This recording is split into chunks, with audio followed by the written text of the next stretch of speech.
In today's video, I am going to teach you how to mail merge Avery labels using Google Docs and Google Sheets. To begin, open your Google Sheets file. This spreadsheet is where your contact details live, and each column header becomes a merge field you can place onto a label. Before you continue, it helps to confirm that your headers are clear and consistent, because the add-on will list them exactly as written.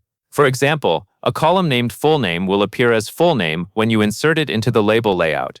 Once your spreadsheet is open, go to the top menu and click Extensions. This is where Google Sheets connects to add-ons that extend what your spreadsheet can do. In the Extensions menu, find and click Avery Label Merge. This will open the Avery Label Merge tool connected to the data in your sheet. Next, click Start. Starting the add-on launches the workflow that turns spreadsheet rows into printable labels. Give it a moment to load, especially if this is your first time using it, since it may need to initialize in the sidebar.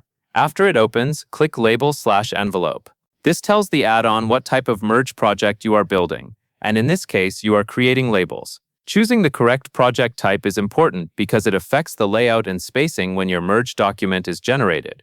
Now you will add the information you want printed on each label. Click Add Merge Field. This option inserts a placeholder tied to a column in your spreadsheet, so the label will automatically pull the correct value from each row.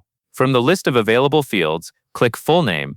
You will see the Full Name merge field appear in your label content area. Click Full Name again as shown in the steps.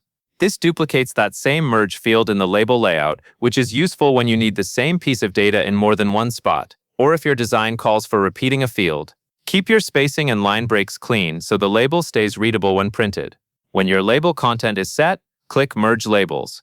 This is the action that generates the final merged output, creating a document with a full sheet of labels populated from your spreadsheet rows. And that is all there is to it.